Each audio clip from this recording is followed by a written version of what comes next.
오늘 저에게 주시는 하나님의 말씀은 열왕기하 11장 17절의 말씀입니다. 제가 봉독해 드리겠습니다.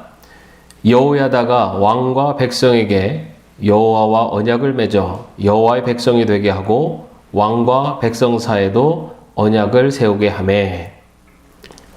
샬롬, 반갑습니다. 구역예배로 모인 여러분들을 진심으로 환영합니다. 코로나로 모이기 힘든 상황 속에서도 하나님의 말씀에 순종해서 모이기에 힘쓰는 이렇게 영상으로라도 모이신 여러분들에게 더 큰 은혜가 함께 하시기를 바랍니다. 우리가 살아가면서 직간접적으로 많은 사람들에게 영향을 끼치며 살아가게 됩니다. 가정에서는 배우자에게, 또 직장에서는 직장 동료들에게, 또 그 관계하고 있는 사람들과, 그리고 이웃 사람들과 직접적으로 또는 간접적으로 서로 영향을 주고받으며 살아가게 됩니다. 때로는 이런 직간접적인 영향으로 인해서 어떤 사건들이 우리 안에 일어나기도 합니다. 오늘 우리가 읽은 열왕기하 11장 말씀은 남유다의 왕권이 이양되는 과정에서 일어난 아주 비극적인 그런 사건을 기록하고 있습니다. 남유다의 6대 왕 아하시아가 살해를 당해 죽게 되었습니다. 그러자 아하시아의 어머니 아달랴가 남유다의 왕권을 차지하기 위해서 왕의 자손들, 다시 말해서 자신의 손자들을 다 살해하고 남유다의 왕권을 차지하게 됩니다. 아주 너무나 참혹한 사건이 일어난 것입니다. 그런데 여러분, 이 비정한 이 아달랴가 누구냐면요, 악명 높은 북이스라엘의 아합과 이세벨의 딸이었습니다. 북이스라엘과 남유다는 서로의 화친을 위해서 정략 결혼을 했던 것입니다. 이세벨의 딸 아달랴는요, 남유다의 아람 왕과 결혼을 하면서 또 왕을 비롯한 남유다의 바알 신을 전파하고 확장시킨 그런 악한 여왕이었습니다. 이 아달랴가 자신의 아들이 죽자 손자들을 죽이면서까지 그렇게 왕권을 차지하려고 했던 것입니다. 그런데 하나님께서는 남유다에서 다윗의 왕조가 끊어지지 않도록 그렇게 역사하셨습니다. 아달랴가 왕의 자손들을 다 죽일 때 여호세바라는 한 여인을 통해서 왕자 요아스와 그 유모를 구하게 되고, 그렇게 구함을 받은 요아스와 유모는 몰래 성전에 숨겨져서 그렇게 목숨을 구하게 됩니다. 그 피바람이 몰아치는 참혹한 살인 현장에서 여호세바의 조력으로 남유다의 왕의 자손인 요아스가 구원을 받게 되고, 그래서 다윗의 혈통이 계속해서 이어지게 된 것입니다. 여러분, 그런데 이렇게 요아스를 구해낸 그 여호세바는 누구일까요? 이 여호세바는요, 아달랴의 딸이었습니다. 그런데 어떻게 여호세바가 어머니 아달랴의 뜻을 거역하고 이 요아스를 살려낸 것일까요? 여호세바는 아달랴의 딸이었습니다. 그래서 아마도 어렸을 때는 바알 신을 섬기는 어머니의 영향을 받으며 살았을 것입니다. 그런데 지금 이 여호세바는 제사장 여호야다의 아내입니다. 여호세바는 어렸을 때 어머니 아달랴의 영향을 받고 성장했지만 지금은 제사장 여호야다의 아내로서 하나님을 섬기는 사람의 영향을 받고 살고 있었던 것입니다. 여호세바가 어머니 아달랴의 영향 아래 있었다면 아마 여호세바는 그렇게 다윗 왕의 혈통인 요아스를 구하지 않았을 것입니다. 오히려 어쩌면 여호세바를 통해 더 큰 악정이 이루어질 수도 있었을 것입니다. 그러나 여호세바가 요아스를 구출해내는 데에는 제사장 여호야다의 직접적인 또는 간접적인 영향이 있었을 것이다 라는 것을 우리는 충분히 짐작해 볼 수가 있습니다. 그렇게 구출한 요아스를 제사장 여호야다는 성전에서 몰래 6년 동안 숨겨서 키우게 됩니다.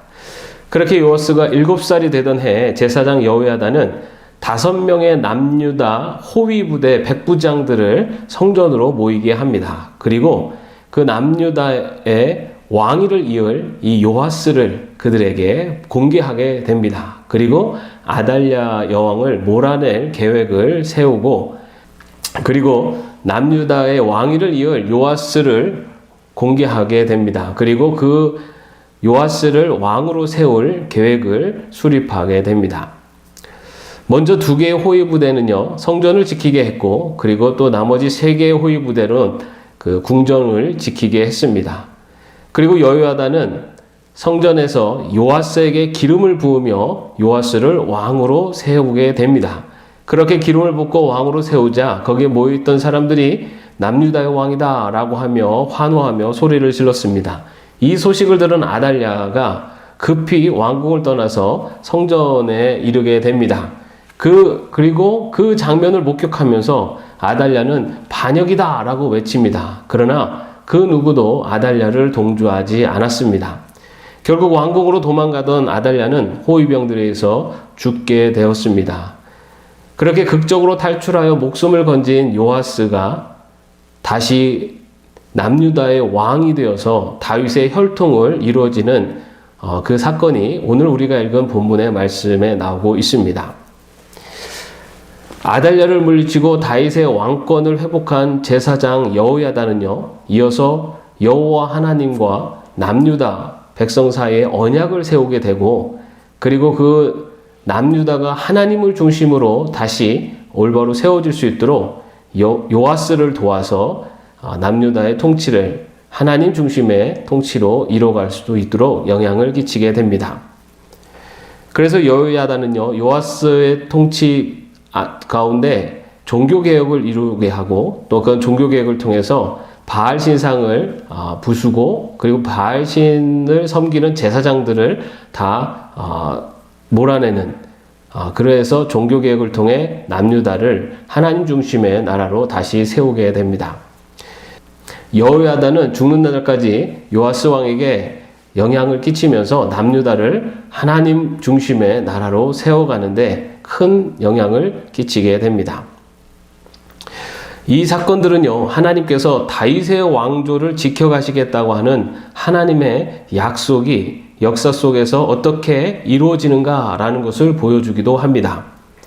그런데 이 모든 사건에 직접적인 또는 간접적인 영향을 끼친 인물이 바로 제사장 여호야다입니다.